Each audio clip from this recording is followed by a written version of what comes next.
Improve your English before 2026. 60 days series இன்னைக்கு day 3. Previous videoல subjectனா என்னன்னு பார்த்திருந்தோம். இன்னைக்கு verb objectனா என்னன்னு பார்ப்போம். ஒரு சென்டென்ஸ் நம்ம ஃப்ரேம் பண்ணனும்னா subject verb object இருக்கணும்னு சொல்லியிருந்தேன். இப்போ இந்த சென்டென்ஸ் பாருங்க. Priya eats chicken. பிரியா அப்படிங்கிறது தான் ஒரு சப்ஜெக்ட். பிரியா அப்படிங்கிறது ஒரு சப்ஜெக்ட். பிரியா என்ன செயல் செய்யறா? eat சாப்பிடுறா. அப்போ eat அப்படிங்கிறது ஒரு verb. verb அப்படின்னா செயல். ஆப்ஜெக்ட் அப்படின்னா அது ஒரு பொருளை குறிக்கும். பிரியா ஈட்ஸ், பிரியா என்ன சாப்பிட்றா? பிரியா சிக்கன் சாப்பிட்றா. அப்ப இதுதான் object. She road a letter, அவள் கடிதம் எழுதினாள். இங்க ஷீ அப்படிங்கிறது தான் சப்ஜெக்ட். ரோட் எழுதினாள், அவங்க என்ன ஆக்ஷன் பண்ணியிருக்கா? எழுதனா. இதுதான் இங்க verb.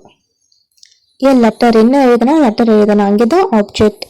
Next we watched a movie. இதுல சப்ஜெக்ட் வெர்ப் ஆப்ஜெக்ட் எதுன்னு உங்களோட ஆன்சரை கமெண்ட்ல சொல்லுங்க. இந்த 60 டே சீரீஸை மிஸ் பண்ணாம பார்க்கணும்னு நினைச்சீங்கன்னா இப்பவே சேனலை சப்ஸ்கிரைப் பண்ணிடுங்க.